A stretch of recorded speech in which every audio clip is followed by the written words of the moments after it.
이게 마이크인가 보죠? 네, 반갑습니다. 처음에는 그냥 저자와 독자 그런 뭐 허심탄회한 질문과 질문에 대한 응답을 중심으로 하자 그랬는데 나보고 이야기를 좀 먼저 하래요. 그래서 내가 와서 뭘 할까 이제 궁리를 했었는데 역시 아시겠지만 제가 책을 쓴 이제 필자의 입장이 하나 있고, 그다음 오늘 보셨듯이도 붓글씨 쓴 서예가는 아니지만 어쨌든 붓글씨를 쓴 사람, 이 두 개의 그런 캐릭터를 가지고 여기 썼지 않나 그런 생각이 듭니다. 그래서 책과 필자에 관한 이야기부터 먼저 좀 나누기로 하겠습니다. 사실은 제가 책을 본격적으로 쓴 적이 없습니다. 편지만 썼잖아요. 그렇죠. 편지만 썼는데 나보고 뭐 출소하고 난 다음에도 여러 출판사에서 뭐 좀 책을 하나 쓸 수 있는데 내가 책 안 썼다고. 그러니까 왜 안 썼냐고. 편지만 썼다고. 그럼 편지 좀 쓰면 안 되냐. 그래서 요즘 전화하지 누가 편지 쓰냐고 농담으로 했는데, 그 감옥 때 사색은 아시듯이 가족에게 보내는 편지 그렸고, 그 다음에 나무야하고 더불어 숲도 고민하다가 서간문 형식으로 썼어요. 근데 왜냐하면 그 당시에 내가 출소한 지 얼마 되지도 않았고, 또 제도권 신문 독자들이 볼 때 20년이나 감옥에 있다 나와서 뭘 자기가 안다고 이랬다 저렇다 뭐 단언을 하냐, 이런 생각이 들어서 수신자를 한 사람 딱 상정을 하고 그 사람을 당신이라고 정해놓고 그 사람한테 글 쓰는 걸로, 그렇게 하면 우리끼리 하는데 괜히 당신들 옆에서 읽고는 시비야 그런 식으로 뭐 빠져나갈 그런 핑계가 되더라고요. 그렇게 해서 썼는데, 서간책 형식, 이게 우리 이 문화사에서 하나의 그 문체로서 이렇게 자리 잡고 있는 거거든요. 서간문 형식의 글쓰기가 아주 상당히 오랜 역사가 있어요. 그러기도 하고, 또 어떤 사람, 당신이란 사람을 지명을 하고 쓰니까 편했어요. 독자들도 그 당신이 자기를 지칭하는 것 같은 친근감 느끼기도 하고, 또 때로는 내가 하는 이야기도 당신이 이렇게 했잖아 이러니까 내가 뭐 아는 척 하는 것도 좀 숨기기도 하고 참 편했었어요. 그래서 이제 국내 기행, 세계 기행을 서간문 형식으로 쓰고, 그 다음에 쓴 게 이제 강의라는 책인데, 그건 강의록이죠. 그러니까 내가 책을 쓴 게 아니거든요.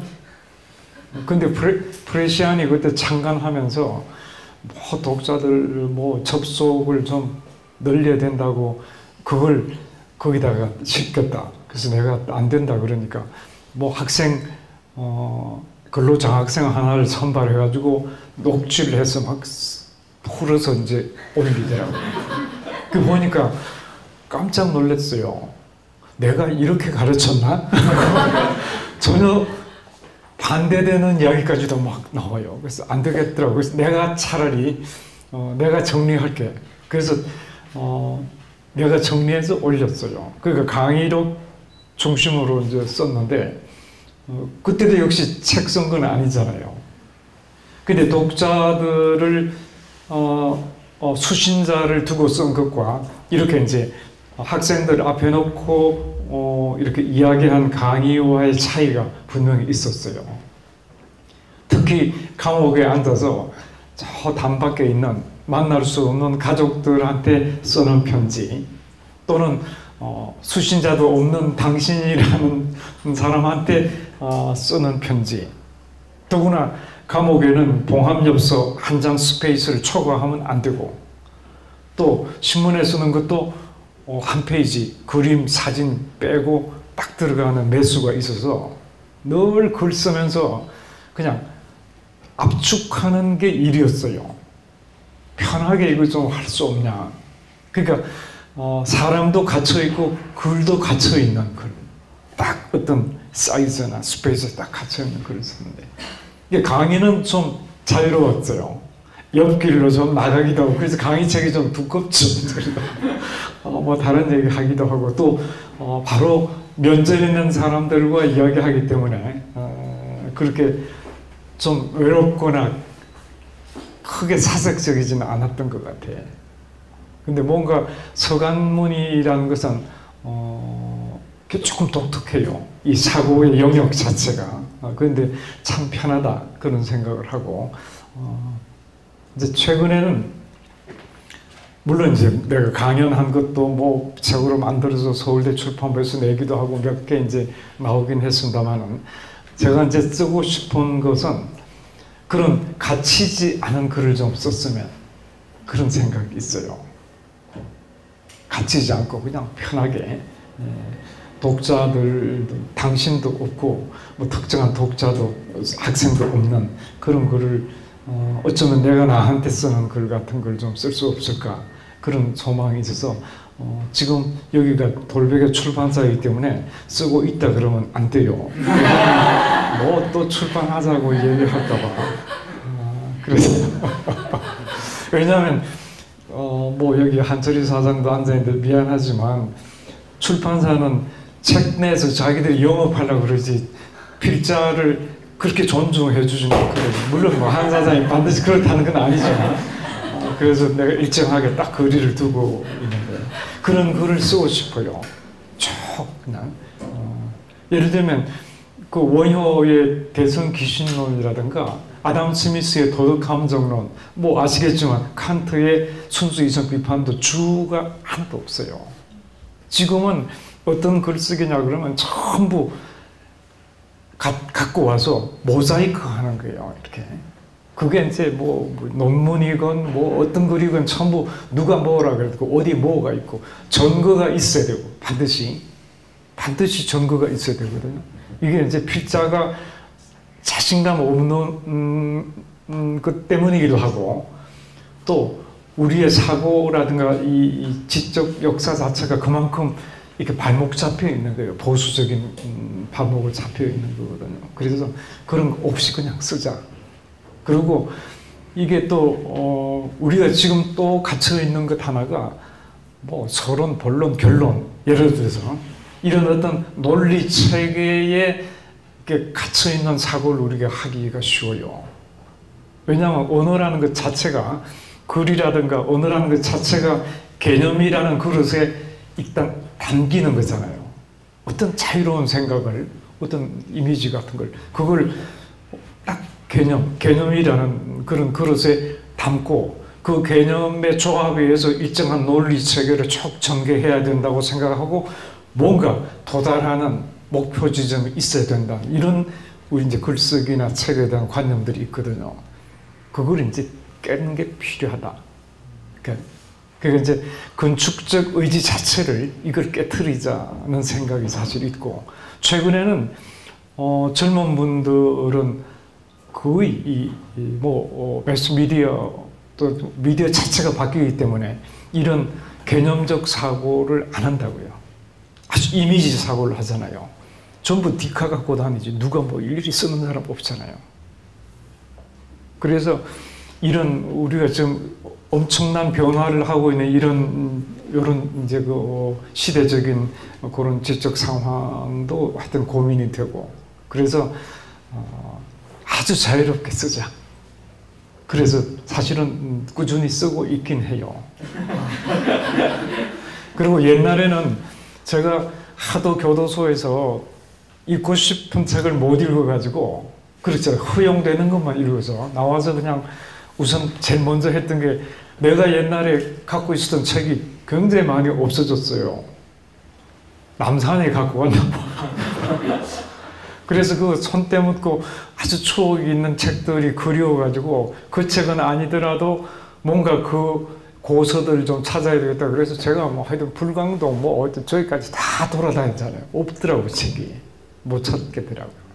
그래서 어쩔 수 없이 이제 못 읽은 책을 부지런히 읽는데 특히 이제 탈근대와 관련된 해체주에 관한 철학적 서적들은 이게 생각이 프랑스 사람은 얼마나 더 복잡해요. 똑같은 개념을 약간의 뉘앙스만 다른 걸 그냥 전부 다른 식의 개념들로 자기리로 막 성격해가요. 그 처음에는 첫 장부터 끝장까지 다 읽었어요. 근데 안 되겠더라고요. 그렇게 따라갈 필요가 없어요. 그래서 지금은 내가 글 쓰는 거를 기본으로 하고 쓰다가 필요한 부분만 어느 책에 들어가서 딱 필요한 부위를 찌르고 들어가요. 마치 의사가 어떤 부분만 칼로 찔러듯이 딱 들어 그 부분만 좀 같이 갖고 와서 생각하기도 하고. 그래서 글도 뭐 에세이도 아니고 논문도 아니고 뭐 자서전도 아닌 대단히 자유로운, 어떤 때는 뭐 그냥 시적인 그런 운율이라든가 그런 이제 서사 형식으로 쭉 가다가 어떤 때는 또 굉장히 사회과학적인 논리성으로 확 가다가 그래서 지금은 중간에 그림도 좀 넣을까. 그다음 앞으로는 여러 가지 이제 그런 책이 이제 디지털화 될 거 아니에요. 그러면 이 부분에서는 클릭하면 노래도 나오면 어떨까? 뭐 그런 생각까지도 하고. 그래서 편하게 쓰고 있긴 합니다. 근데 그래서 이 얘기를 이제 나도 재미있으니까 하니까 뭐 언제 나오냐, 뭐 다 썼냐 물어봐서 제가 어떤 예를 소개했냐 그러면 아마 여러분들이 보셨을지 모르는데 Finding Forest라는 DVD 봤어요. 거기는 션 코네리가 그 브롱스가의 아주 허름한 아파트 5층인가? 거기서 그 길거리 농구하는 흑인 애들 맨날 내리다 보잖아요. 그 작중 이제 이름이 포레스트인데 이 사람이 아마 셀린저, 호밀밭 파수꾼 셀린저를 모델로 했다 그러는데 20대 첫 작품이 미국의 퓨리츠상을 받고 나서 혹독한 비판에 절망하고 절필하고는 노인이 돼서 거기 흑인들 애들 농구하는 거 보고 있는 거예요. 그 애들도 저 노인이 도대체 뭐야 이래서 이제 어느 날 가보자 그래서 갔다가 들키잖아요. 그래서 그 자말이라는 어린 친구가 자기 배낭을 엉겹결에 놓고 달아놨는데 며칠 후에 배낭이 딱 그 문에 걸리잖아요. 그게 이제 가져와 보니까 이 자말이라는 친구가 글 쓰는 친구인데 그 노인네가 빨간 걸로 전부 교정을 다 해서 줬어. 그게 인연이 돼서 이제 시작 쭉 되는데 물론 뭐 이야기가 너무 길지만 그래서 나중에 이 자말이 굉장한 수련을 하여튼 이 라이팅 수련을 쭉 해요. 그리고 학교도 뭐 우여곡절이 많지만 이렇게 또 이 션 코네리도 자기 불문율을 깨고는 이 교실까지 나타나기도 하고 뭐 이런 곡절을 겪고는 나중에 이제 스코틀랜드가 고향인데 고향에 돌아가요. 가는 장면도 재밌어요. 자전거 타고 떠나더라고. 싹 뒷모습 보여주는데 왼쪽으로 가더니 팔 들고 뭐 그렇게 이제 떠나갔는데 얘가 고등학교 졸업할 때쯤 변호사가 007 가방 들고 학교로 나타났어요. 그 보니까 우선 그 5층에 그 도서로 책으로 꽉 들어차는 그 5층 아파트 열쇠를 줘요. 그래서 어떻게 되었냐니까 돌아가셨대요. 암으로 돌아가셨는데 그 다음에 이제 가방을 줬어요. 이 가방을 들고 그 5층에를 문 열고 들어가서 딱 열어보니까 이분이 쓴 마지막 이제 소설이 선셋이라는 소설 원고가 딱 들어있는 거야. 그리고 밑에다가 썼더라고. Forward 서문은 to be written by 자말 리어스라. 그래서 나도 놓고 가자. 출판하지 말고 뭐 그런 생각. 그래서 그런 생각으로 쓰니까 참 편해요. 지금 아까도 뭐 우리 한 사장님 소개했죠. 뭘 되게 바빠요. 경향신문하고 한겨레가 뭐 한쪽만 하면 안 돼요. 두 개 똑같이 해서 그거 다 해줘야지. 그 다음에 또 우리 학교 선생님들하고 또 지역에서 자꾸 초청하는데 안 가면 또 욕먹으니까 그것도 또 가야 되고 뭐. 그 바쁘면서도 이거 그냥 놓고 가는 게 제가 안 써도 되고 그래서 뭐 그러니까 편하긴 해요. 그래서 어제도 어떻게 지냈냐 그래서 자꾸 필요 없는 일을 하느라고 필요 있는 일도 못하고 지낸다고요. 그런 이야기를 했는데, 그래서 이 글쓰기 뭐 제가 두서없이 얘기했습니다만은, 저는 이제 뭐 본격적인 책을 쓴 적은 없지만 내 글을 읽은 사람들에 대해서 내가 최대한으로 겸손하다는 생각을 해요.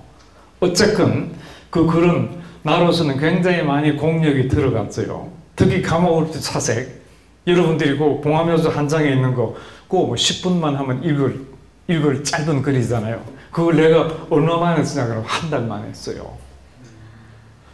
미리 메모하지도 못하죠. 그 충격적인 그런 어떤 공간에 내가 던져줬잖아요.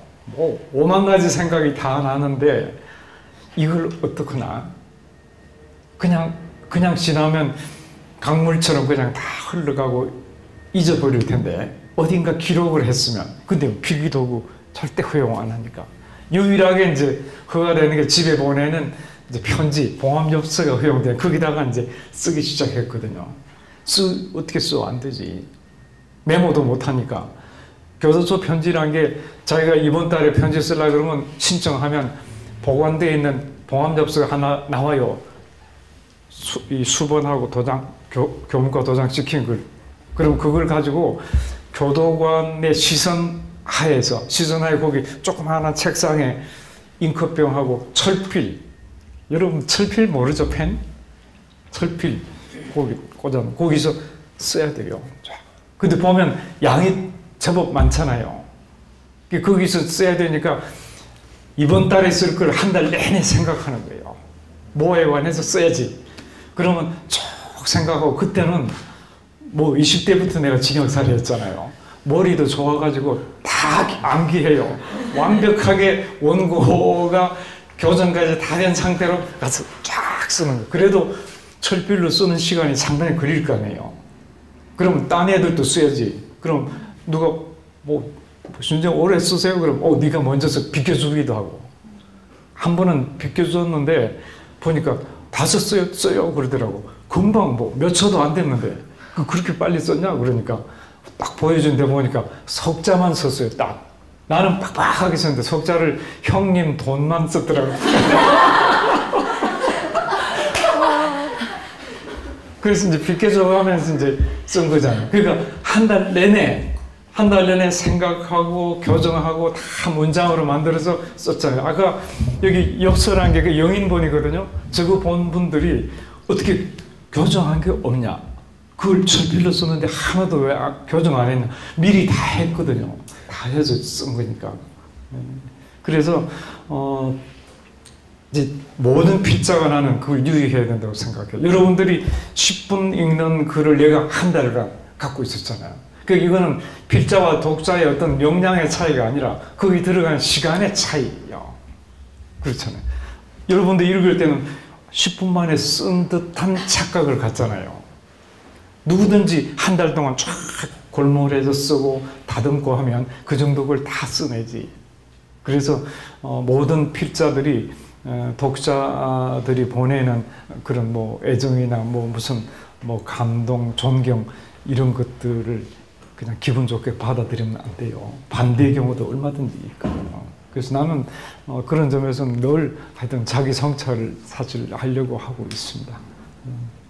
이제 중요한 거는 글 쓸 때는 처음에 저도 이제 어려서부터 쭉 이제 글을 쓰고 읽고 했기 때문에 뭐 오늘 여러분들도 아마 이 글쓰기라든가 뭐 아주 독자가 지금 요즘은 오히려 새로운 창조자잖아요.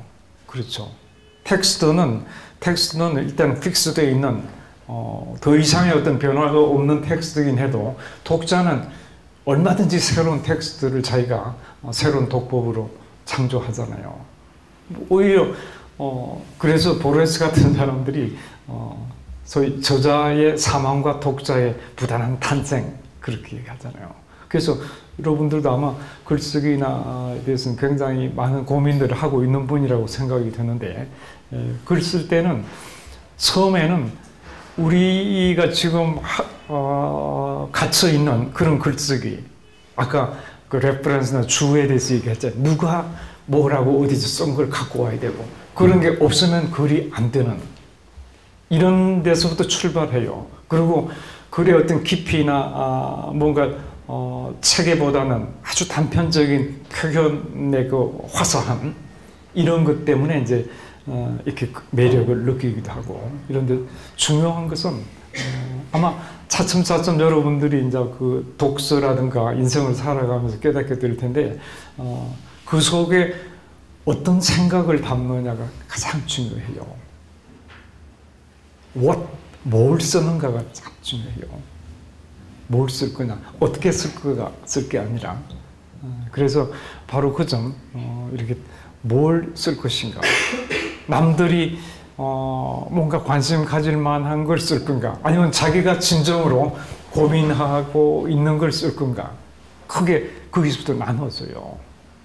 자기가 감동 안 하는 걸 다른 사람이 감동하리라고 생각하는 건 큰 착각이죠. 이호덕 선생이 그랬던가?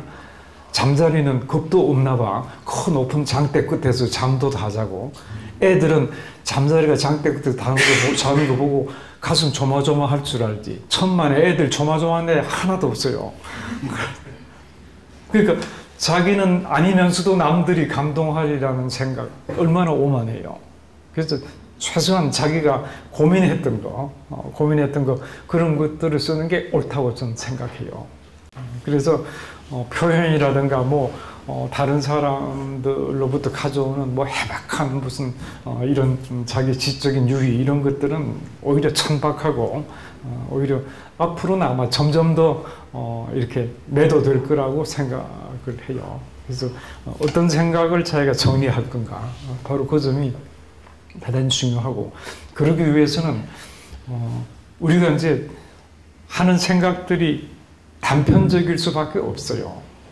이렇게 길 가면 7번 버스, 2000번 버스, 몇 번 버스 계속 수많은 버스들 이제 만나듯이 우리가 살아간다는 것은 아주 단편적인 많은 것들과 부딪히는 걸로 봐요.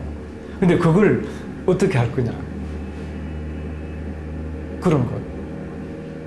그걸 생각이라는 어떤 틀, 그걸 이제 지도라고 하는데 R지자에다가 이 그림도자 지도, 따지자가 아니고 지도, 생각의 그림을 여러분들이 만드는 게 필요하다고 봐요.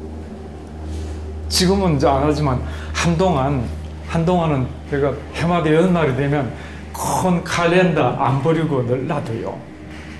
칼렌더 뒤집으면 굉장히 좁고 큰 백지가 나오잖아요. 그런 백지 드물잖아요. 그걸 놔두고는 백지에다가 그려요. 내가 이제 쓰고 싶은 주제를 하나 쓰고 그 주제를 쓰려면 최소한 뭐를 써야 된다. 그리고 A에 대해서는 이것들이 여기 반드시 담겨야 된다. 그리고 이것은 다시 이렇게 점점점 왜 옛날에 그 도스토옙스키 루트라는 게 있잖아요. 아니 더 쉽게 얘기하면 책의 목차를 거기다 쓰는 거예요. 쭉 쓰고는 나중에는 전체 균형으로 봐서 원고 매수까지 탁탁탁 이렇게 자기가 배치할 수 있어요. 거기다가 무슨 생각, 어느 책의 몇 페이지에 있는 내가 읽었던 걸 여기다 배치하고 나중엔 다시 다른 데로 배치하고 연필로 그렇게 연필로 써야지 지울 수 있잖아요. 그런 것들을 내가 여러 장 가지고 있었어요. 놔두고. 그러고 수시로 봐요. 이 생각의 구조가 잘 됐는지 안 됐는지를 계속 보는 거예요. 그래서 지도를 그리자. 제가.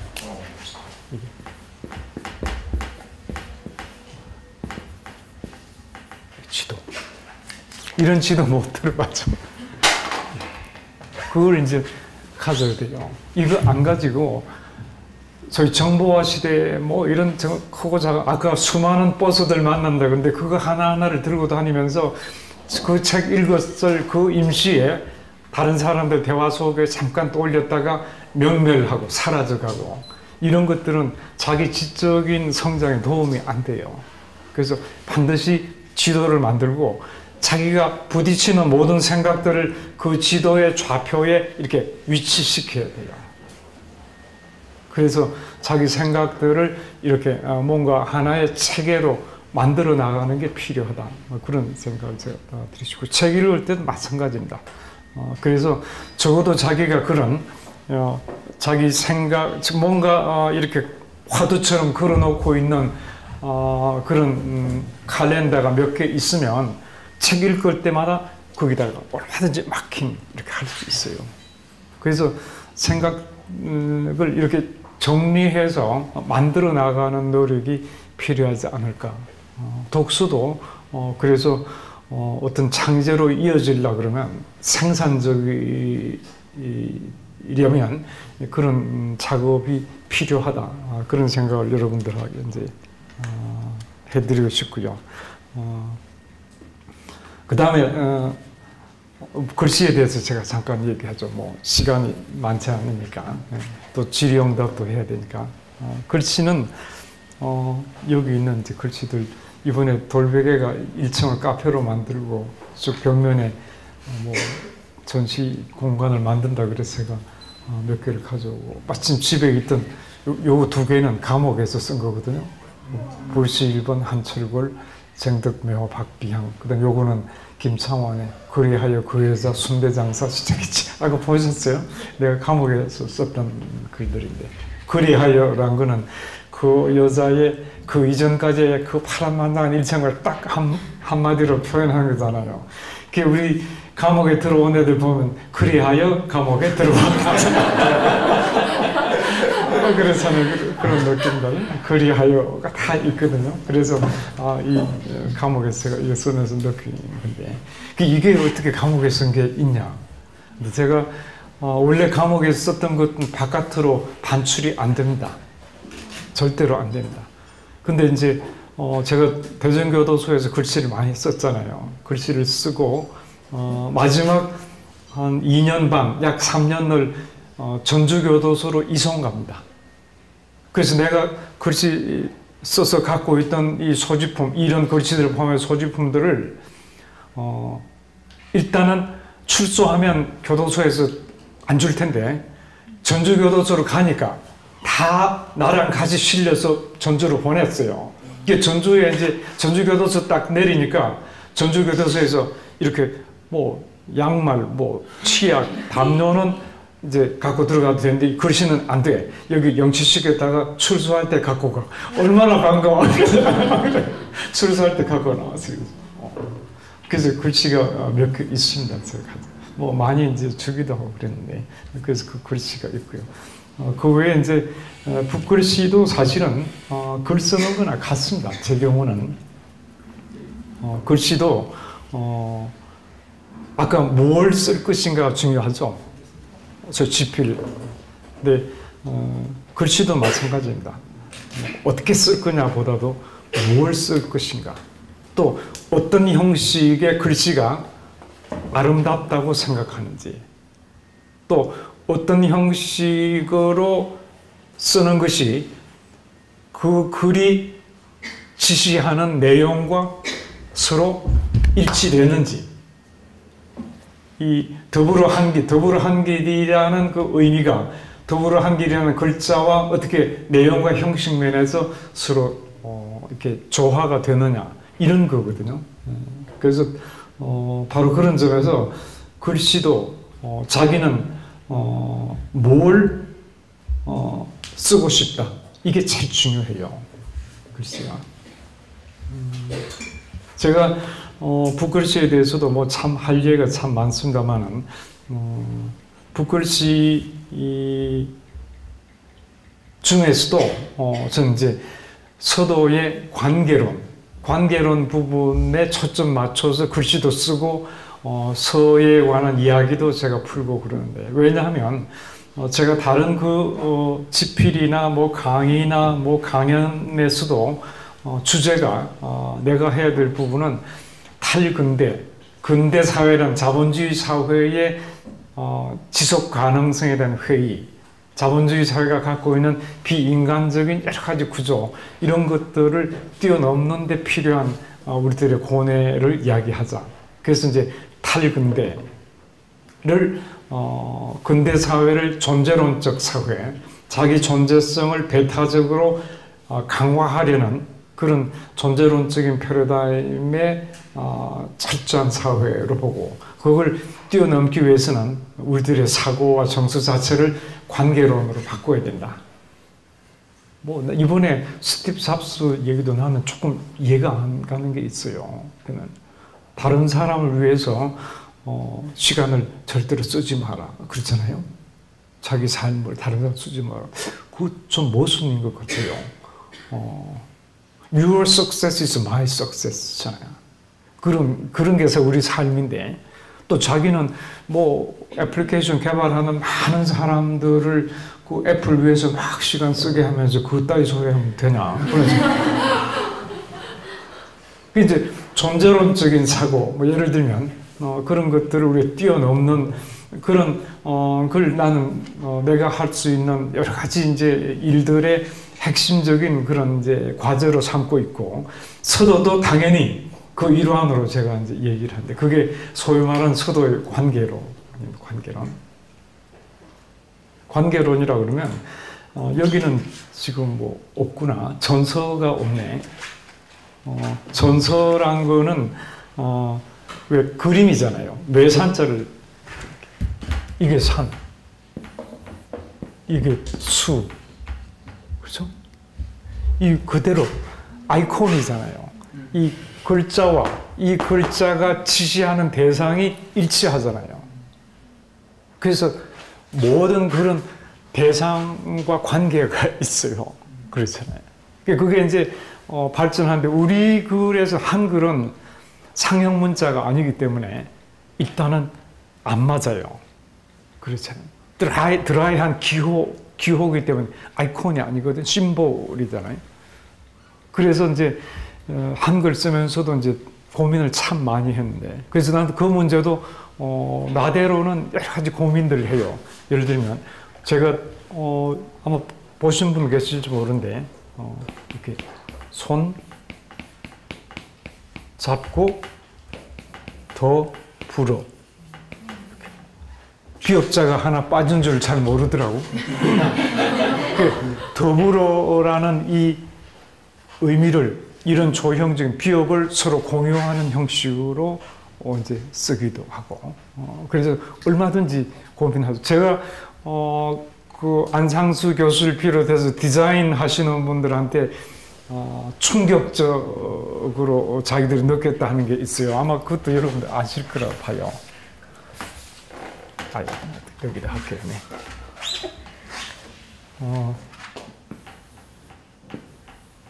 이렇게 하고.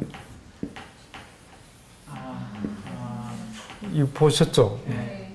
서울이거든, 서울. 북악산과 한강. 이걸 이제 정도 600년 그 초대전에서 예술의 전당에 한, 지금도 이동국 선생님 거기 있어요. 아주 간곡하게 나한테 뭐 하나 좀 초대 작품 내달라, 서울을 주제로 한 거. 그래서 나는 서예가 아닙니다. 왜냐하면 우리 선생님이 서예가라 그러면 펄쩍 뛰어요. 그냥 학자고. 서예가란 이 서예가라는 이런 직업이 우리 문화에는 없대요. 녹사는 있대요. 뭐 왕명출납하거나 뭐 교재를 쓰거나 이런 그런 이제 주민들이 하는 건 있지만은 그냥 서예를 직업으로 하는 건 없다. 그죠? 그래서 난 서예가 아니라고. 그 서예가만 출품하는 게 아니라 명사들도 출품하니까 하나 내달라고, 뭐 김종필도 내고 누구도 내고, 뭐 나는 명사도 아니라고, 내 이름도 없는 20년 동안 이름도 없이 산 내가 무슨 명사도. 그러니까 그러면 반반씩 해서 하나 내면 안 되겠냐고 하여튼 그분이 굉장히 나한테 이렇게 간곡하게 얘기해서, 일단은 거절을 했으면서도 서울을 주제로 해서 쓰면 뭘 쓸까 고민을, 이제 버스 타면서도 고민하고 뭐 하여튼 걸어가면서 고민하다가 딱 생각이, 이렇게 서울을 쓰자. 그리고 여기다가 북악, 아마 기억하시는 북악 무심 5,000년? 조금 한수 유정 700년 한 줄로 썼어요. 북악은 5,000년간 무심하고 한수는 700리 유정하게 흘러가는구나. 북악은 왕조를, 한수는 민초들의 애환을 상징한다. 이 북악, 한수, 무심, 그 다음에 무심, 유정, 5,000년, 700리 대 맞춰서 제가 썼거든요. 이걸 이제 써서 보내줬더니 너무 좋아하게 있죠. 그러니까 이 작품을 보고 디자인하는 분이 한글이 드라이한 기호인데 저기 좀 북악산과 한강이 나오잖아요. 깜짝 놀랐다 그러면서 안상수 교수가 저거 써달라고 해서 내가 한 개 써드렸어요. 그런 고민들, 이 서예 관계론이라는 것은 일단은 글자와 그 글자가 지시하는 대상과의 어떤 일체성, 조화 이거지만 더 나아가면 그 글과 그 글을 쓰는 사람과의 관계가 필요해요. 다른 예술 작품에서는 요구하지 않는 부분인데, 이를테면 안중근 의사가 독립이라고 쓰고 이 딱 단지 한 손가락 손바닥 딱 찍는 거는 그 사람과 그 글이 매치가 되잖아요. 근데 이완용이가 독립이라고 쓰고 낙관 찍으면 그 말도 안 되잖아요. 그 사람과 작품이 그야말로 일체가 안 되잖아요. 그 다음에 그 시대의 어떤 당대 사회의 과제와 그 글이 일체가 돼야 돼요. 일치돼야 됩니다. 지금 우리나라 서예계는 아주 낡은 무슨 육아적인 메시지 그것만 쓰고 있어요. 얼마나 세상이 달라졌는데 그거 쓰고 있거든요. 그리고 글씨도 글자체도 궁체하고 훈민정음 판본체, 물론 우리 거니까 소중한데 궁체는 궁녀들이 쓰던 글씨예요. 궁녀가 그 사회 최고 문화의 향수자입니다. 흉노족들이 쳐들어오면 궁녀들 잡아가잖아요. 물론 여자가 필요하니까 잡아가기도 하지만 그 문화를 가져가는 거예요. 그 궁체 아시죠? 한글 궁체 보면 굉장히 귀족적인 미학이 있어요. 여러분들이 잘 못 느끼실지 모르지만 아주 하부가 굉장히 약간 왜소하면서 굉장히 정적이고 아주 고와요. 이렇게. 그걸 이제 일제 때는 그게 뭐 귀족적 미학이건 어쨌든 한글을 쓴다는 것 자체가 사회적인 의미가 있어요. 그렇잖아요. 그 다음에 또 중국 메시지더라도 뭐 한자를 뭐 쓴다는 것 자체가 뭔가 의미가 있지만 지금 2000년대 그 말이 안 돼요. 그래서 나도 처음에 궁체와 한글 판본체로 한글을 썼는데 감옥에 있으면서 우선 처음에 신동엽 금강 쓰잖아요. 그다음 박노해 시가 들어와서 또 쓰지. 이러니까 궁체로 쓰니까 이건 안 어울리는 거예요. 전혀. 된장찌개는 뚝배기에 담아야지 아주 고급 무슨 뭐 유리그릇에 담으면 그게 내용과 형식이 된장하고 유리그릇이 서로 조화가 안 되잖아요. 그래서 고민하고 있던 사이에 우리 어머니가 나한테 보내는 편지는 그 서간문 무릎에 놓고 왜 띄워쓰기 않는 거 이렇게 달아서 쓰는 북스로 쓰는 편지 보내요. 그걸 이제 뭐 무심히 보다가 어느 날 딱 제가 주목하게 돼요. 이게 궁체와는 전혀 다른. 난 처음에는 그 북글씨로서의 무슨 의미 부여를 안 했지. 어머니가 그냥 필기도구만 부시고 그냥 썼다고 생각했는데 보니까 그게 대단한 서민적인 그런 분위기가 있는 거예요. 우리 어머니가 궁녀는 아니잖아요.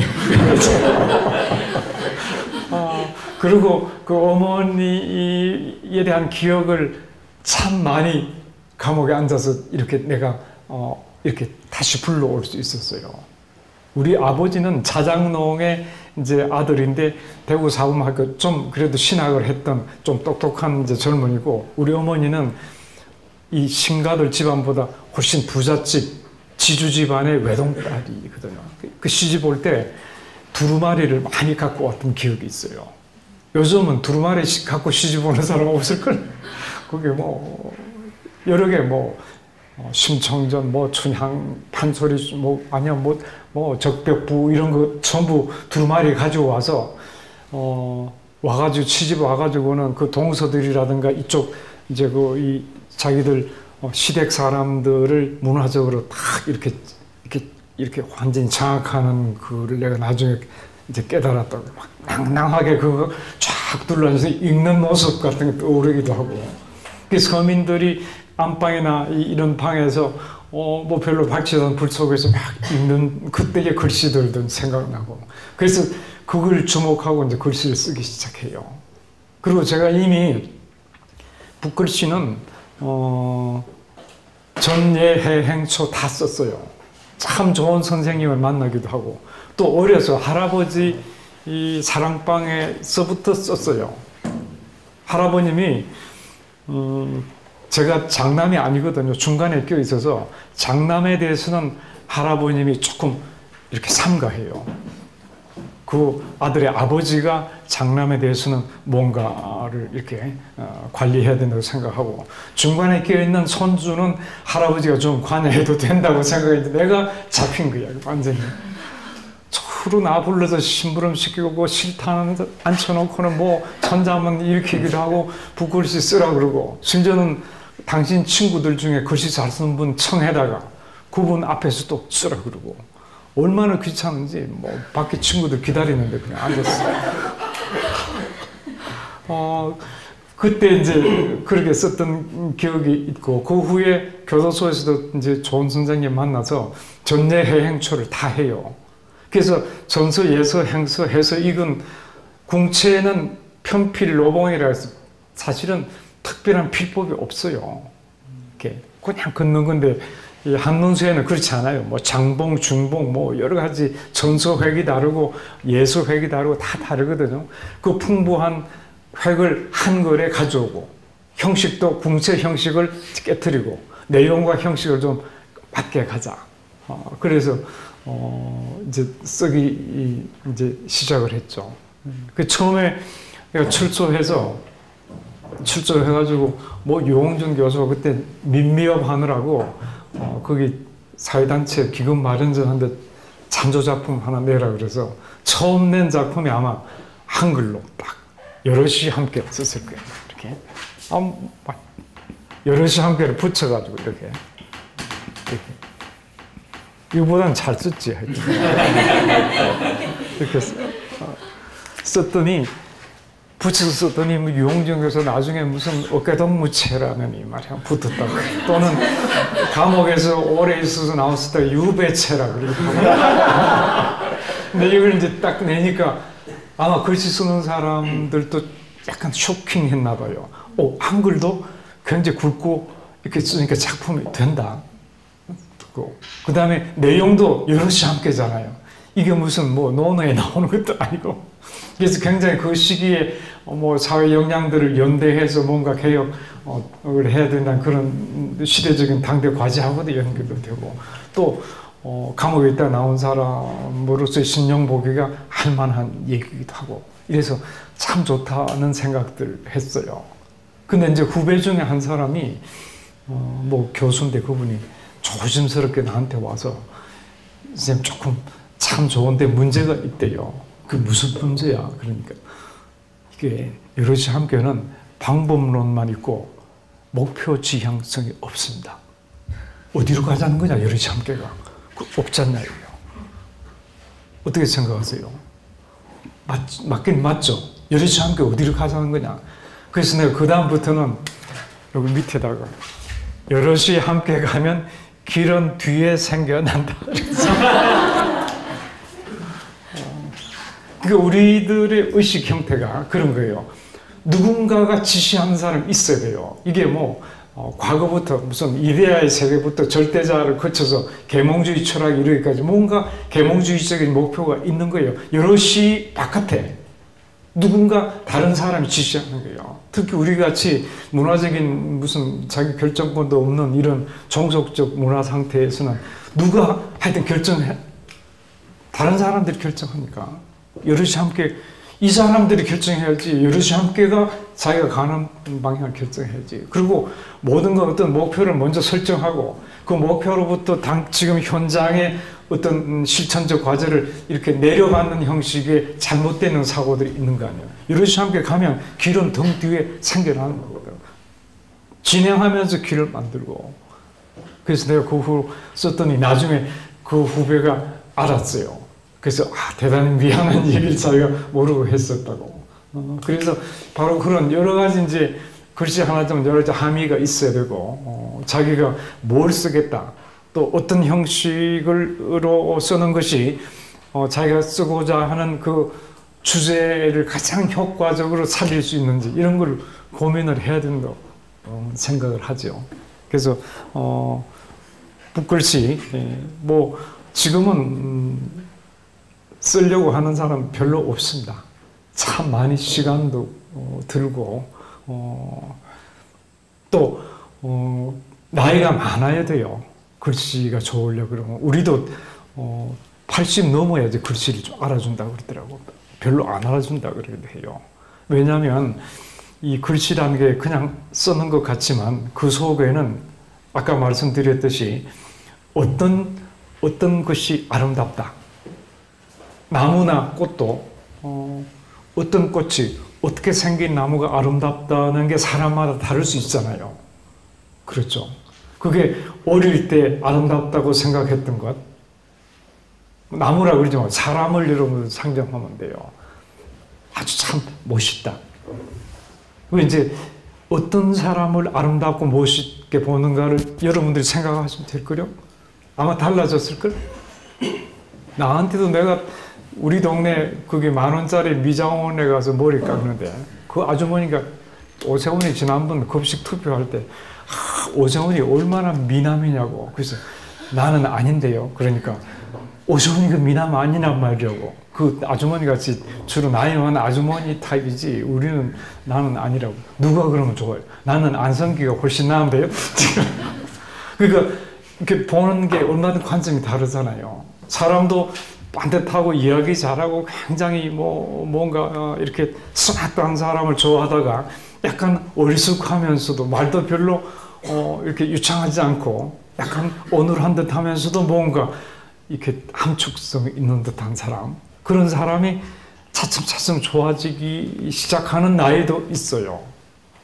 그래서 글씨라는 것은 굉장히 많은 인생의 경험들을 다 겪고 그래서 물어넣어 있는 또 많은 고민도 한 다음에 자기대로의 어떤 미학이 만들어지고 그 미학과 일치되는 글씨를 써야 돼요. 그러려면 나이가 많아야 돼. 아까 젊었을 때의 글쓰기가 주로 표현, 아주 멋진 문장력 이걸로 되게 문학지망생의 꿈을 키우기도 하고 그런데 그거는 사실은 아주 작은 거거든요. 진정하게 자기가 고민하는 걸 써야 되고 마찬가지로 글씨도 자기가 느꼈던 것 이런 것들을 이렇게 좀 그 문장력하고는 좀 다르죠.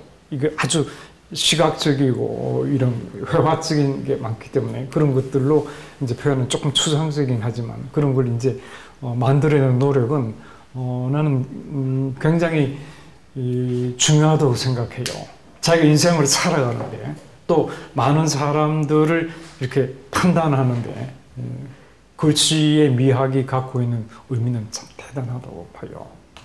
여기 있는 글씨가 그렇다는 건 아니고 이것도 지금 여기 북카페 만드는데 빨리 좀 내달라고 그래서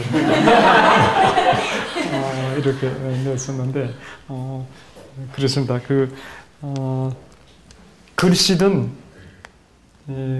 글이든 마찬가지인데 글씨에서 우리가 마지막으로 하나만 여러분들에게 말씀드리고 싶은 것은 글씨에는 필법이라든가 법적으로 삼아야 될 좋은 명필들이 많이 있어요. 근데 그런 것들에 갇히면 안 돼요. 절대로 갇히면 안 돼요. 피카소가 하나 나오면 수천 명이 죽는다는 게 아니에요. 거기 갇혀서.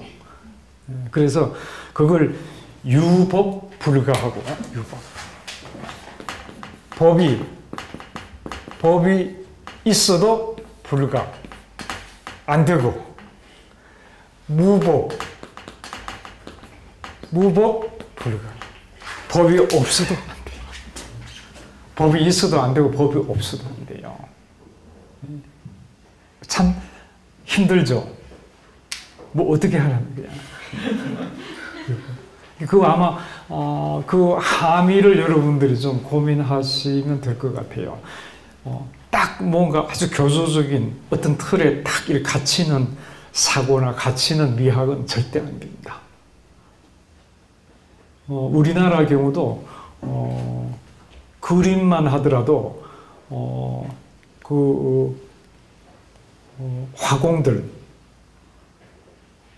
화공들이 의궤 그리는 사람들이야, 의궤들. 이런 그림, 거기 갇힌 사람들한테서는 예술 작품이 안 나와요.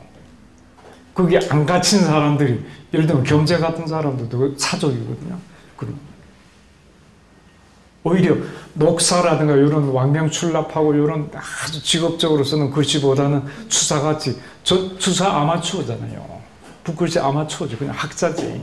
그런 데서 나온 거예요. 그래서 유법 절대 안 돼요. 차라리 무법이 나. 이게 무법도 저게 사실은 나도 어제 어느 절에 갔다 왔는데 그저께 선필이라 그래가지고 지멋대로 쓰는 중들도 되게 있어요. 그것도 안 돼요. 법이란 게 오래 내려온, 그동안 수천 년 동안 이렇게 겪어 내려간 임상학적인 그런 결론으로서의 어떤 법이란 게 있는 거거든요. 그거는 우리가 존중해야 돼요. 왜냐하면 역사란 것은 그 역사의 어떤 연장선상에서 다음 역사가 만들어지는 거잖아요. 그래서 모든 미래는 오래된 미래다. 그러니까요. ancient future. 오래된 미래잖아요. 그래서 바로 그런 점에서 유법도 안 되고 무법도 안 되고, 이게 뭐 비단 붓글씨뿐만 아니라 뭐 여러분들이 쓴 글이라든가 우리 살아가는 데서도 마찬가지지 않을까, 그런 생각이 듭니다. 그래서 오늘 제가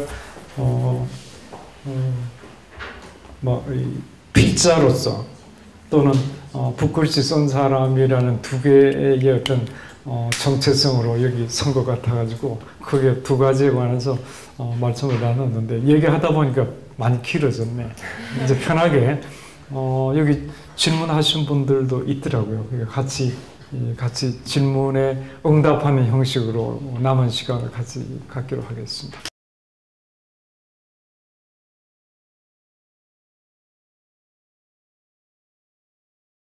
질문 안 했는데요. 예전부터 선생님 뵈면 묻고 싶은 게 두 가지가 있었어요. 지난번에 하나 물어봤는데요. 참여연대 때 동안 비결이 뭐냐고. 동안 비결? 여쭤봤는데 그때 답을 제가 들었으니까 다른 분들 못 들으셨겠지만 저는 들었으니까 됐고요. 두 번째 여쭤보고 싶었던 게 제가 외국에서 오래 살다가 한국에 왔는데 그랬어요. 네. 네, 근데 한국에 왔다 어느 날 소주병에 저 처음처럼 적혀 있더라고요. 그래서 이게 어떻게 된 일인가 싶어서 좀 찾아봤는데 잘 뚜렷하게 그 스토리가 과정이 안 나와 있어서 항상 궁금했거든요. 그래서 선생님 책을 읽으면 뭐 많은 말씀들, 좋은 말씀 많은데 평소에 물을 수 없는 것 같아서 저 격려를 드립니다. 다른 분 못 들은 걸 위해서 동안 비결에 대해서 말씀을 드리면 다른 친구들이 그러더라고.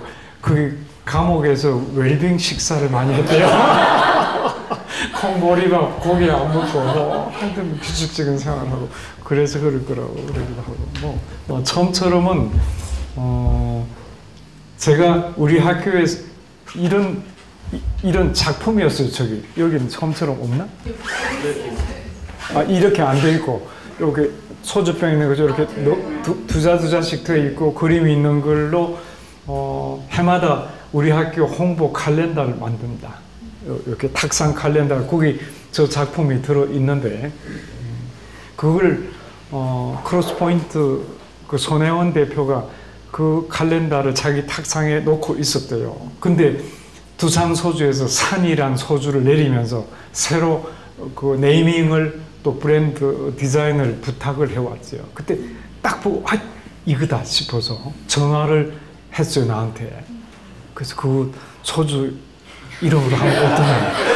그래서 속으로는 아유 저게 상업적인 용도로 나가면 좀 그래도 뭐 아주 가까운 뭐 동생 친구 같아요. 그래서 뭐 그러죠 뭐 하라고 그랬어요. 그랬더니 그 옆에 있던 다른 교수들이 그거 안 된다고. 쟤들 돈 벌려고 그러는 건데 그냥 공짜로 주면 안 되고 또 돈 받아서 장학금이라도 냈다고 알려줘야지. 그래도 뭐 돈 받고 글씨 팔았다는 소리 안 들으니까 자기들이 알아서 한다. 그리고 뭐 연락을 자기들끼리 막 했어요. 그래가지고 뭐 그 두산 이제 그랬을 거 아니에요. 그 크로스포인트에서 두산에다가 장학금을 좀 내라. 이 학교 선생님하고 그런데. 그러니까 두산은 참 좋지만 이미 크로스포인트에다가 얼마에다가 계약을 했잖아요. 근데 또 추가로 내라 그러니까 두산 소주 사장이 그게 사실은 고용 사장이거든요. 오너 아니거든요. 자기가 권한이 없으니까 안 된다. 그러니까 이제 크로스포인트가 그럼 내가 받은 돈 중에서 5천만 원 내놓을 테니까 8천만 원 받았대요. 그 네이밍 하는데 내놓을 테니까 당신들도 5천만 원 부담해라. 그래서 1억을 만들어서 주기로 했어요. 그래서 그걸 이제 신문에다가 학교 장학금으로 이제 냈다. 그리고 이제 가져왔는데 우리는 이제 잘했다 그랬는데 그거 하고 나서 우리 학교 경영학부 교수들이 그 누가 했냐고 이 딜을 바보같이 러닝 개런티가 있는데 한 병에 이런 식으로 그래서 다행히 그래도 내가 그러지 말라고 그게 잘 팔려서 그래도 다행이지 안 팔리고 죽으면 우리가 돈은 받고 안 팔리면 얼마나 민망할 뻔했냐고 하여튼 그랬었습니다. 그래서 사람들이 물어보더라고. 그 서예 작품은 좀 고결 순수 미술로 고결해야 되는데 그게 술기름이란 게 말이 되냐. 그래서 내 글씨를 궁체하고 대비해서 민체라 그러는데 가장 서민적인 술 이름으로 서민들의 술자리에 글씨가 올라가는 것도 그 글자의 팔자라고 생각한다. 또 그런 면도 있어요. 그렇게 다가가는 게 참 좋기는 하다. 그래서 굉장히 많이 팔렸어요. 일단 386들 전부 처음처럼 다 시키고 근데 그래가지고 참이슬 진로 쪽에서 메타도를 한 거야. 이 처음처럼 먹으면 이 팔린 대금에 얼마가 북으로 간다. 이래가지고 했대요. 그래서 처음 이 소위 광고에서 냉전 마타도가 일어난 게 최초의 뭐 사건이다. 그리고 또 이쪽에서는 저거는 그 뭐죠? 참이슬은 외국 뭐 회사랑 뭐 그렇게 서로 막 싸우고 뭐 그랬습니다. 지금은 롯데로 갔습니다. 롯데로.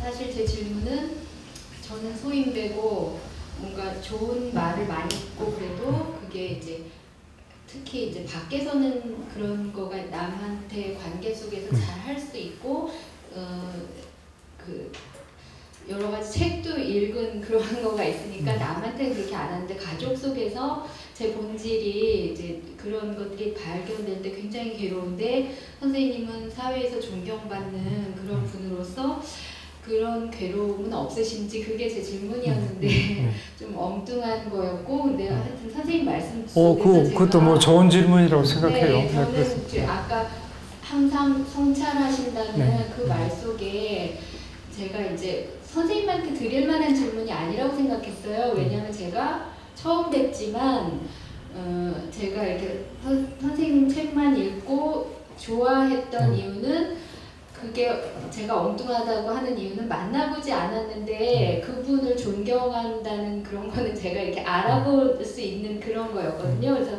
그게 근데 안 만나봤지만 글과 그 사람이 같을 것이다라고 생각한 분 중에 한 분이거든요. 그래서 뵙고 싶었고 그래서 그 질문이 엉뚱하다고 생각했지만 제가 했고요. 그 답은 제가 얻은 것 같습니다. 그래서 제가 질문할 거는 없고 잠깐 여기 와서 말씀을 듣고 뵌 소회를 말씀드려도 될지. 그러니까 제가 친구한테 어디 가냐고 그래서 신영복 선생님 강연 들으러 가냐니까 지루하지 않을까? 이렇게 말했어요. 그래서 저는 못뵌 분이니까 글쎄 갔다 와서 얼마나 지루한지 이야기해준다고 그랬는데 지루하지 않아서 참 놀랐습니다. 지금 교과서가 개정됐는데 아직까지 중학교 3학년 교과서에는 선생님 글이 실려 있거든요. 그러니까 어리석은 자의 우직함이 세상을 두고 그게 나무야 있는 그건데 아까 말씀하셨다시피 이미지가 체화된 요즘 세대의 그 중학교 아이들이 저는 그걸 가르치는 사람인데 중학교 아이들은 그거를 보자마자 지루해 하거든요. 그렇죠. 네. 그러니까 그런 생각이 아니었을까 맞습니다. 그런 생각이었고 저도 선생님을 좋아하지만 그런 면이 좀 있을 거라고 생각했어요. 뭐 글을 서간체도 쓰시고 하지만 그다지 그렇게 막 흥미롭고 뭐 그런 거는 아니고 성찰해야 되고 그런 거니까 근데 만나뵀을 때 재밌고 뭐 이렇게 형님 돈 이런 얘기도 하실 줄 아시고 제가 드리고 싶은 얘기는 신영복 선생님 그 외모하고 그 다음에 글하고 그게 제일 먼저가 감옥으로부터의 사색인데 글하고 그 다음에 저는 엽서에 있는 그 꼼꼼하고 단정한 글씨를 굉장히 좋아해서 서예에 대해서 몰랐기 때문에 선생님이 요즘 쓰시는 글이 오히려 좀 옛날 글씨 제가 더 좋았는데 오늘 그 시간에 대해서 그리고 글씨에 대한 생각을 듣고 나니까 저 글씨에 이제 적응할 수 있고 저런 걸 잘 보고 싶은 생각이 들었고요. 마지막으로 드리고 싶은 말씀은 좋아하고 존경하던 만나뵙지 못했지만 그런 스승 같은 분들이 한 분씩 돌아가시기도 하고 그랬거든요. 그러니까 안 만나봤지만 권정생 선생님 같은 분도 삶하고 글하고 같다라고 생각했고 존경했는데 그렇게 했는데 동시대에서 이렇게 선생님을 배울 수 있고 그 육성을 들을 수 있으니까 참 행운이라고 생각합니다. 네, 감사한데 저는 왜냐하면 감옥으로부터 사색은 뭐 짐작하시겠지만 감옥에서 걱정하는 가족들한테 띄운 편지잖아요. 그 글의 독자가 가족이잖아요. 그 중간에 교도소 당국이 검열을 해요. 그 과정에서 제가 그 양쪽을 다 미리 이렇게 상정하는 더 엄격한 자기 검열을 해요. 그래서 뭐 괴롭거나 뭐 무너지는 모습이나 이런 것 전부 다 글러내고 아주 깐깐하게 서 있는 듯한 그런 글들만 보내잖아요. 걱정 안 하게 가족들이. 그리고 또 교도소 당국이 이렇게 보는데 그 사람들한테 내가 막 이렇게 괴롭고 무너지는 모습 보이고 싶지 않은 자존심도 있잖아요. 그게 이제 그런 상황 관계없이 독자들이 그게 또 책이 돼 나와버렸거든요. 그게 보면 이렇게 반듯할 수가. 그렇죠. 그리고 이제 만나는 사람들이 그걸 또 실제로 나한테 그걸 읽어내려고 해요. 그거 나는 또 그렇게 또 서 있어야 되나? 되게 힘들어요, 사실은. 근데 우리가 어떤 한 개인을 뭐 존경하건 신뢰하건 해서 그걸 너무 그렇게 어떤 틀에 딱 넣는 건 난 안 좋다고 생각해요. 모든 사람들은 무슨 간디든 뭐 하여튼 뭐 누구든 하여튼 그 사람이 갖고 있는 인간적인 결함은 다 있다고 생각하고 그럼에도 불구하고 어떤 부분은 자기가 뭔가 학습하고 이렇게 배울 수 있다. 이런 태도가 난 필요하다고 생각하고요. 그래서 내가 가까이 있는 사람, 내가 힘든 줄 아는 사람들도 있어요. 어디 가서 싱거운 농담도 하면 안 되잖아요. 감옥으로부터 계속 사색해야 돼요. 사실은 좀 어렵긴 하고요. 그 다음에 지루할 것이다. 뭐 그런 점 있어요. 요즘 젊은 사람들의 사고가 정말 아까 뭐 가치지향이라는 말 했지만 그런 게 전혀 완전히 이렇게 파탄이란 말도 좀 너무 과도한가? 하여튼 이렇게 없어진 그런 그야말로 또래 집단 또래 집단의 문화 속에서 자기 정체성을 찾고 천박한 소위 그 통조림 같은 상업 문화 속에서 자기들이 문화적인 어떤 걸 느끼고 근데 이런 젊은 사람들의 그런 아주 말초적인 이런 문화적인 감각에 영합하는 것이 재미는 있겠지만 그게 무슨 의미가 있는가라는 반문도 난 필요해야 되고 수업 시간에도 그래요. 너무 딱딱하고 좀 재밌게 할 수 없냐는 걸. 왜 수업이 재미가 있어야 돼? 재미란 게 뭐야? 우리 시대가 추구하는 재미란 게 도대체 어떤 재미냐? 명품을 구입할 때의 재미? 어떤 게 재미? 고통, 감기, 예를 들면 감기 굉장히 멋진 겁니다. 감옥에서 감기 걸려도 APC 하나를 먹지 못하거든요. 그럼 그 감기를 딱 정면 대결합니다. 딱 열이 쫙 나고 뭐 누워 있을 수도 없어요. 작업해야 되고 뭐 다 출력하면 같이 나가서 같은 작업 반대에 있는 사람들은 조금 배려해줘. 그러면 작업 반대에다 머리 그럼 뭐 열이 그대로 올라와요. 쫙. 근데 그 과정 속에서 굉장한 걸 발견해요. 열이 올라오면서 몸속에 침투한 바이러스하고 그 바이러스를 서식하기 어려운 조건으로 만들기 위해서 신혈을 만들어내고 있는 그 과정들이 온몸으로 느껴져요. 머리하고 관계없이. 그리고 그게 한 4, 5일 되면 이제 이게 항체가 바이러스를 쫓아내고 아주 열도 내리면서 신체의 그 바이탈리티가 확 상승하는 걸 느껴요. 세포 하나하나가 막 확 깨어나는 봄철에 막 싹 돋듯이 그 엄청난 희열이 있어요. 그 감기 굉장히 멋진 거거든요. 그렇습니다, 실제로. 또 몹시 아플 때는 그 환자 특유의 그 아주 나태함, 그 속에 딱 이렇게 누워 있는 것도 그것도 아주 멋있기도 하고요. 그래서 우리가 뭐가 재밌다, 뭐가 좋다는 것들을 우리가 과연 이런 상품 문화의 일반적인 기준에서 판단할 것인가, 또 사실은 고민해야 된다고 보고, 또 뭐 공부를 한 것도 그래요. 저는 뭐 오히려 반대 입장인데 학교 선생님이신가 본데, 근데 저는 이 공교육을 강화하자, 뭐 소위 강남의 학원 수준의 아주 수준 높은 소위 수능 준비를 학교가 맡아서 시키면 될 거 아니냐, 뭐 사교육비가 줄어들 거 아니냐, 난 아니라고 생각해요. 폴 윌리스라는 사람이 쓴 책 보면 영국에서는 우리는 이제 봄생이와 날라리라고 그러잖아요. 봄생이를 그걸 이어롤이라고, 이어롤. 단어 없는 단어예요.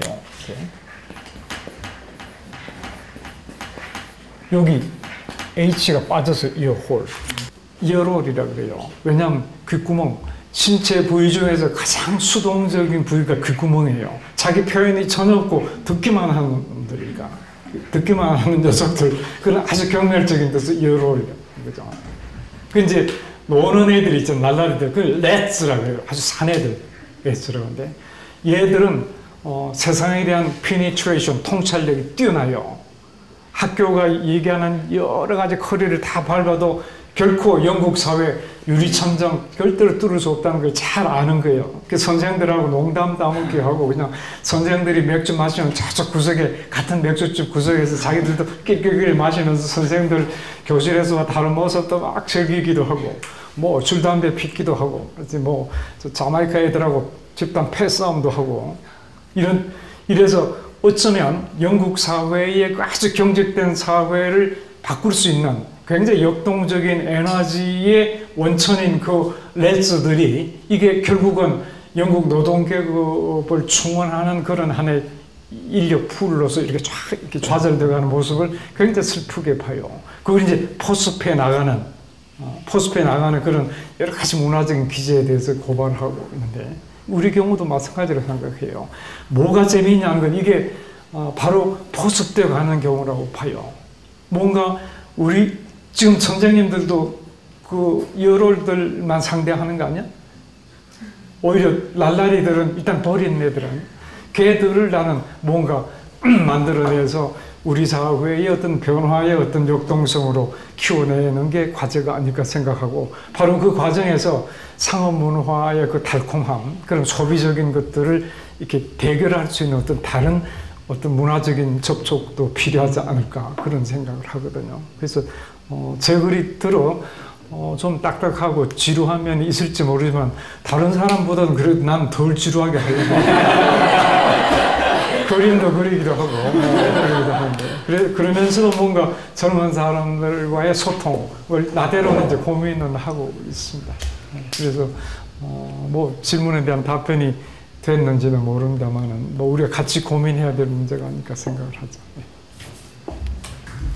선생님께서 예전에 그 엽서에 쓰신 미녀만 찾는 미녀만 보는 네네네 글을 읽은 적이 있는데 제가 이제 결혼 정년기다 보니 이제 미래 남편에 대해서 여러모로 고민을 하게 되는데 아직 확실히 뭐가 정립되지는 않았어요. 그래서 선생님께서 이제 결혼 정년기에 있는 여성들 해줄 수 있는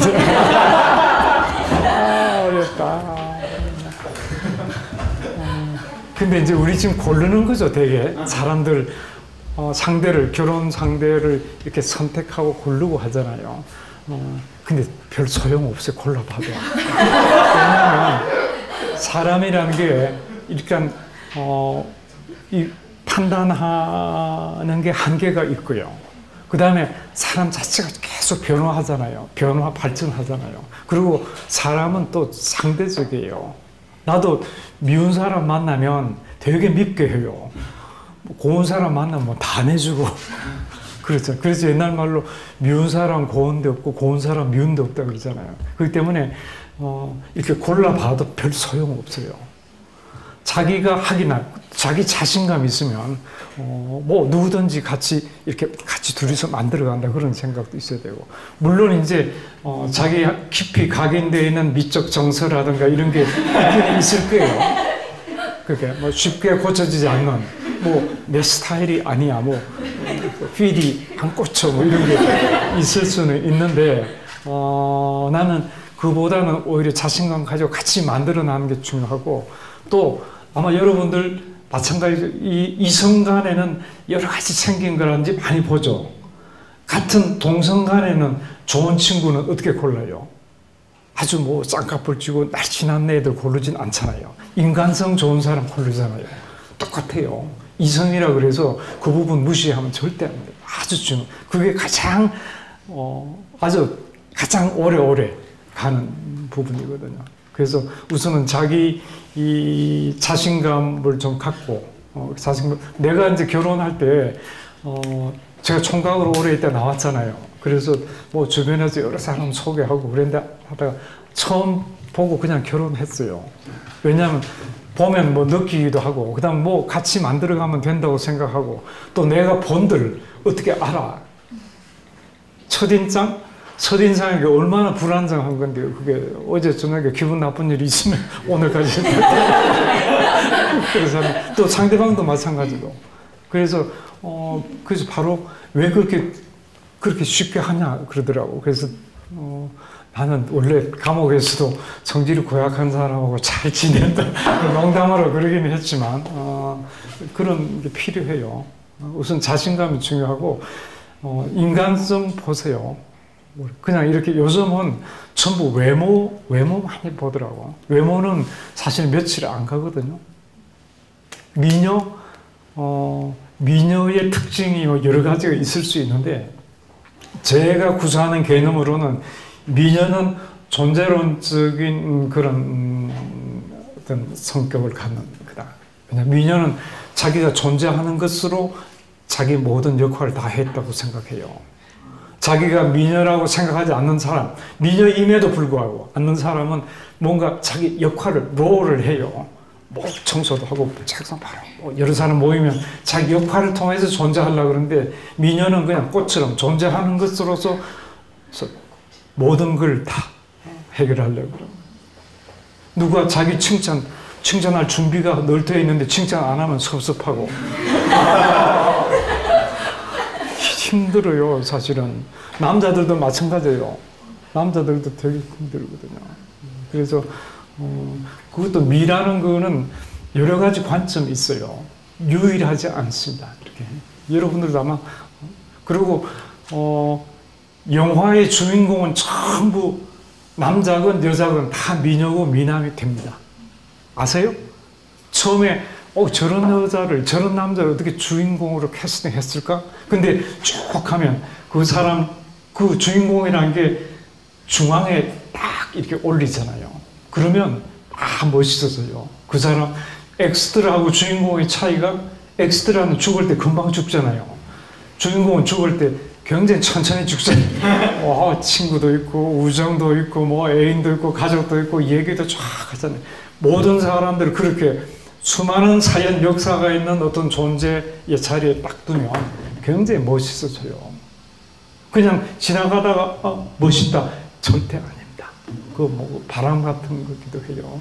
그리고 잘 보면 잘 보세요. 사람은 안 예쁜 사람이 없어요. 예를 들면 어린애들 여러분들 보면 미운 애들 없죠. 얘들이 얼마나 이기적인데요. 자기밖에 모르잖아요. 애들. 그래도 안 미운 이유는 어항에든 붕어처럼 거짓말하는 게 다 보이잖아요. 거짓말도 투명하게 하잖아요. 그러니까 밉지 않은 거죠. 그래서 이렇게 보세요. 다 예쁘요. 애들. 거짓말만 안 하면 누구든지 참 잘 보시면 대단히 예쁘요. 그래서 뭐 그런 점들을 좀 크게 보시고 그것도 필요해요. 이렇게 자기와 그동안 맺었던 인연들을 소중하게 이렇게 가지고 가는 것도 중요하고 또 마찬가지로 자기가 지금까지 아버지를 바라보고 형제들 속에서 이렇게 키워왔던 자기의 어떤 정서 그것도 쉽게 바뀌지 않기 때문에 그것도 좀 배려할 필요는 있으나마는 크게 보면 괜찮아요. 누구든지.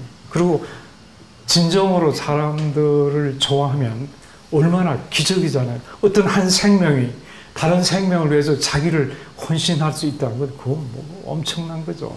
그런 사람을 놓고 생긴 게 어떻다고 그래서 싫어하고 미워하는 말도 안 되는 거지. 엄청난 비약이 가능한 거잖아요. 그래서 걱정하지 마세요.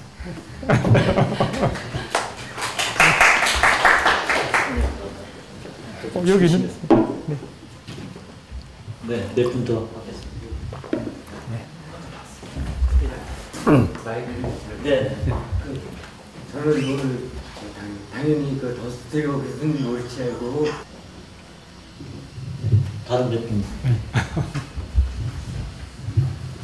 그 선생님 말씀 잘 들었습니다.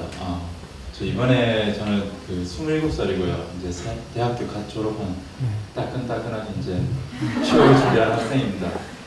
선생님 이제 감옥으로부터 제사세계 책을 읽고 정말 뿌리 깊은 삶을 사셨구나라는 걸 몸소 느꼈는데 아까 고백을 듣고 참 좀 충격이었습니다.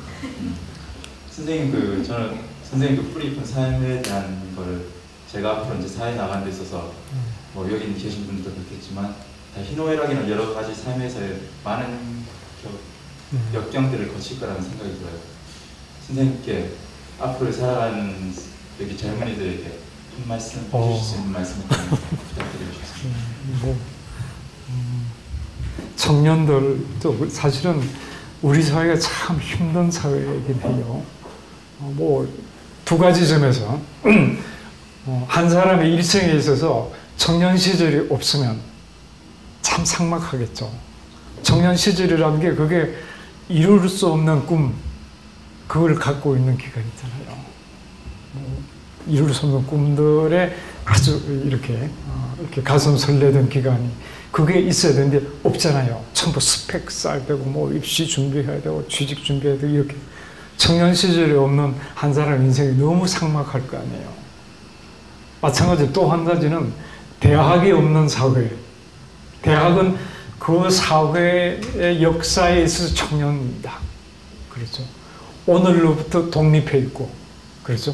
오늘의 이해관계로부터 독립해 있고, 그 사회를 아주 긴 눈으로 조망할 수 있는 뭔가 대안 비판적인 이런 사고, 창의적인 공간이 대학이라든지 대학 없어졌잖아요. 성공의 대학만 남기려고 우리 노력하고 있습니다.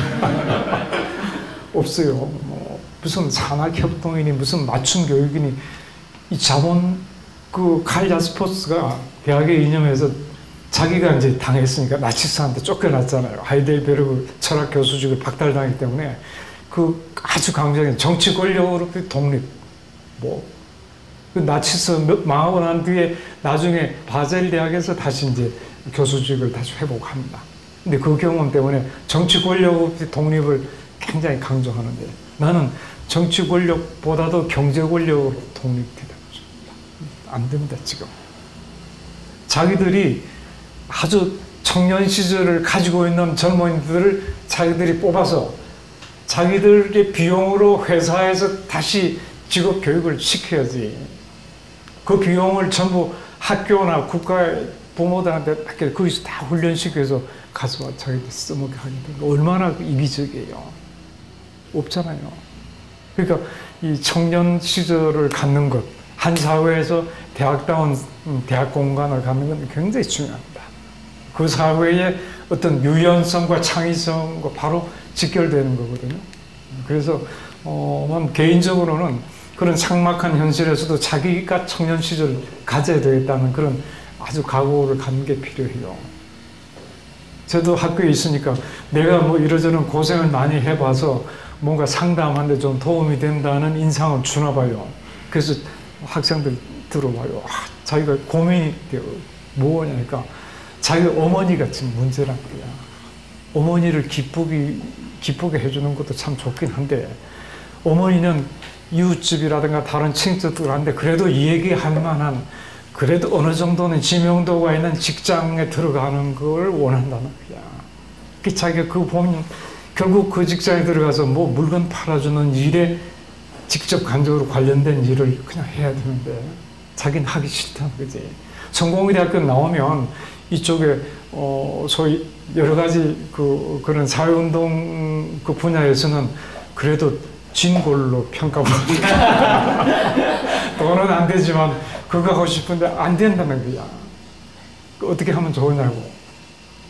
그래서 그러면 내가 효과가 있을지 모르는데 엄마하고 진짜 대화다운 대화를 한번 해라. 커피빈에 모시고 나와서 왜냐면 집에서는 대화 안 되잖아요. 부모들하고 집에서 대화 안 되잖아요. 딱 둘이서 앉아서 딱 마주 앉아서 얘기하라고. 내가 갖고 있는 꿈과 뭐 모든 그런 걸 다 땅에 묻고 어머니가 얘기하고 이웃 사람들과 나누기 좋은 직장에 들어가서 내가 그냥 땅에 나를 묻는 게 옳으냐 아니면 뭐 시원찮더라도 내가 그래도 즐겁게 살아가기를 원하냐. 그렇게 진짜 대화다운 대화를 하면 모든 어머니에 대한 신뢰를 나는 갖고 있다. 된다. 해보라고. 하여튼 그렇다고 봐요. 그래서 청년 시절 우리가 처하고 있는 환경이 뭐 가까이 있는 부모부터 굉장히 곤혹스럽긴 하지만 난 자기가 돌파할 수 있다고 봐요.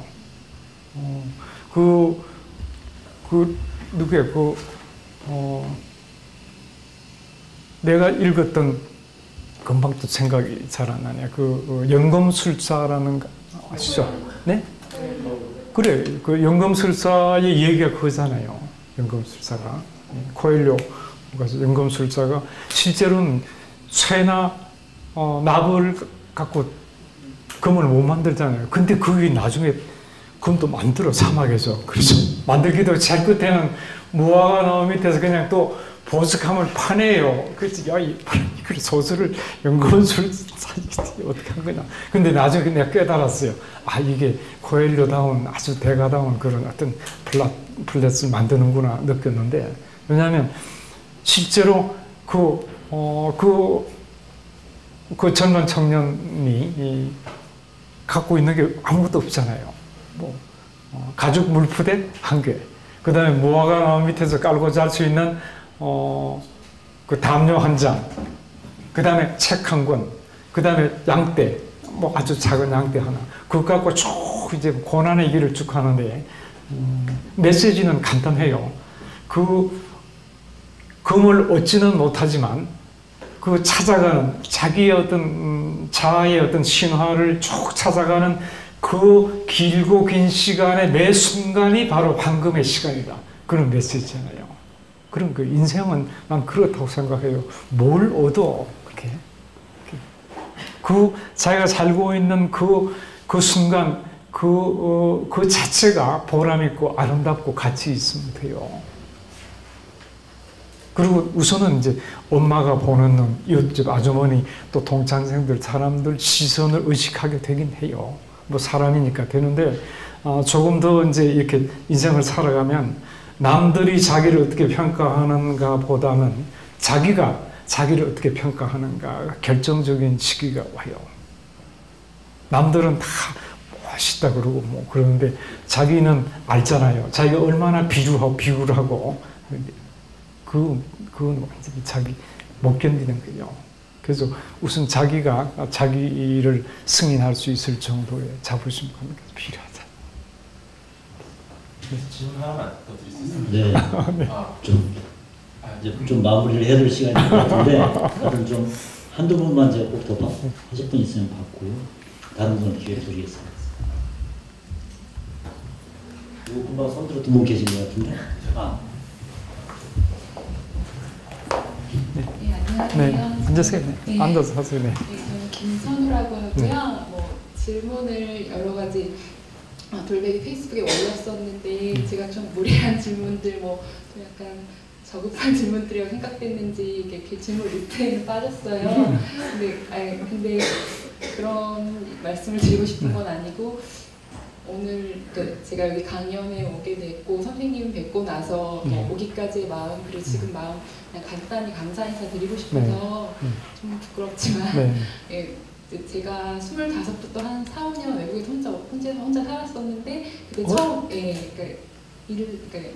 외국에서 혼자 사는 동안 선생님 책을 처음 접하게 됐고요. 그때 어떻게 뭐 표현을 못하겠지만 굉장히 많은 위안과 힘이 되고, 어떻게 보면 선생님, 제가 항상 이렇게 나락에 떨어지고 힘들고 혼자 극복할 수 없는 일이 있었을 때 선생님 책을 보고서 힘을 얻고, 어떤 자기 지지 기반을 만들고 그런 내면적인 의지가 많이 됐던 그런 사연이 있어서 그때부터 선생님을 남몰래 좋아하고 존경하고 그랬었습니다. 근데 이런 기회를 우연히 알게 돼서 이렇게 혹시 신청해도 안 될지도 모른다는 생각이 들었는데 마침내 선생님 이렇게 뵙고 너무 이렇게 가까이서 뵙고 하니까 너무 좋고, 제가 이렇게 아줌마 되고 나서는 이렇게 누구 앞에서 떨거나 뭐 이렇게 가슴이 떨리거나 이런 일이 없었는데 오늘 저희 남편 옆에 있는 미안한데 결혼하고는 못 느껴보니 가슴 설레고요. 진짜 오늘 하루 종일 아침부터 느껴. 어제도 이 발표하기 전에도 그렇고 지금 손도 막 떨리고요. 마치 혼자 짝사랑하는 사람한테 사랑 고백을 하는 심정처럼 지금 너무 그런 마음인데, 사실은 선생님한테 이런 제 어수선한 이런 감정들을 좀 정리해서 편지를 써서 가지고 오고 싶었는데 너무 졸렬할 것 같고 글씨도 창피하고 선생님 앞에서 필체를 보이기가, 그래서 너무 감사하고 너무 또 덕분에 너무 행복하고 그랬다는 말씀 드리고 싶어서 고맙습니다. 사실 제가 이제 책을 읽고 많은 사람들이 이렇게 좀 위로를 받는다, 그런 굉장히 엄청난 그런 20년이라는 감옥 생활에서도 뭔가를 이렇게 깨닫고 키워낼 수 있는 건 참 신선한 그런 충격이라 그런 얘기를 듣는데 나 자신도 그렇게 생각해요. 그래서 아까 뭐 자신감 가지라 그랬는데 나는 엊그제도 누가 질문 학교 수업 시간에 그랬었나? 인생은 절대로 손해가 아니라고 생각해요. 20년이라는 그 엄청난 감옥살이가 있는 인생이라고 하더라도 손해는 아니라고 생각해요. 내가 감옥에 있을 때 참 많은 사람들이 자살하는 걸 가까이서 봐요. 감옥에 실제로 자살 많이 해요. 재소자 준수사항이 한 30항목 돼요. 내가 붓글씨를 많이 썼거든요. 그래서 그다음 제일 첫 번째가 재소자는 교도관의 지시명령에 복종해야 된다부터 시작해서 쫙인데 한 5번째면 랭킹이 높잖아요. 거기 재소자는 자살해서는 아니 된다 있어요. 자살 많이 해요. 우리 방에서도 자살해서 막 비참해요. 근데 내가 독방에서 나는 왜 자살 않고 앉아있지? 그런 생각 당연히 할 거 아니에요. 참 많은 사람, 유명한 사람들 자살하면 바깥에 알려지는데 엔간한 사람들은 알려지지도 않아요. 그래서 그때 내가 느낀 게 자살하지 않는 이유가 햇볕 때문에. 겨울 독방에 앉아있으면 내가 있었던 독방은 아침 한 11시쯤 되면 햇볕이 삐뚤어진 게 들어왔다가 한 1시간 정도 신문지 펴한 것 정도의 크기로 반듯하게 있다가 그 다음에 벽을 타고 이렇게 나가요. 그 1시간의 햇볕, 그 속에 딱 정자해서 무릎에 책 놓고 앉아있으면 정말 행복해요. 그 추운 겨울에 햇볕 한 장. 그 때문에 내가 못 죽겠더라고요. 내일도 또 햇볕 들어오는데. 그리고 내가 세상에 태어나서 이 1시간에 따뜻한 햇볕 한 장 받은 것만으로도 참 행복하다는 생각을 실제로 했던 적이 있어요. 우리 이제 자꾸 욕구가 막 계속 늘어나잖아요. 뭐. 근데 한 번쯤은 다시 성찰한다는 건 바로 그런 모든 거품들을 확 걷어내고 가장 뼈대를 한 번쯤 보는 것도 필요하지 않을까. 그 때문에 내가 못 죽겠더라고요. 햇볕 때문에. 그리고 그때 느낀 게 생명을 받고 세상에 태어났다는 것은 이건 결코 손해는 아니다. 어떻게 생각하세요? 손해라고 생각합니다. 뭐 잘못만 결혼 잘못해서 내가 손해라고 생각하세요? 그래서 제가 그래 수료하기를 나의 대학 시절 20년 그렇게 하잖아요. 실제로 참 많은 걸 깨닫기도 했죠. 뭐 수많은 사람들의 인생을 거기서 만나잖아요. 파란만장한. 제가 지난번 벽조 홍명희 문학비 변방을 찾아서 가서 다시 이제 임꺽정전 읽어보는데 거기 보면 그 칠두령을 비롯한 그 수많은 그 천민들 아주 변방에 있는 그 인생들의 파란만장한 이야기들이 쫙 나오잖아요. 그거 보면서 내가 감옥에 앉아서 이 사람들 얘기를 그렇게 들었었지. 긴 겨울밤 먹을 건 찬물밖에 없지만 그것도 많이 먹으면 눈총 받는 그런 찬물 한 주전밖에 없는 그 방에서 쭉 얘기 듣는 거예요. 뭐 엄청난 걸 깨닫는 거예요. 그래서 내가 갇혀 있었던 여러 가지 사고도 뛰어넘었다고 생각하고 그래서 대학 시절에 그렇게 생각을 해요. 그래서 뭐 좀 걷어내면 돼요. 난 그렇게 생각해요. 아주 근본적인 걸로 이렇게 다시 한 번쯤 이렇게 자기 성찰해 들어가면 되지 않을까 그런 생각하고 마음아 뭘 설레이느냐 설렐 필요가 없다고 생각합니다. 여러분과 선생님과 함께한 2시간여 여러분들이 이렇게 모두에게 또 행복한 시간이 되었을 거라고 생각을 합니다. 2시간 또 함께해 주신 선생님께 큰 박수로 여러분들이 아주 먼 곳까지 찾아오셔서 대단히 이제 고맙고요.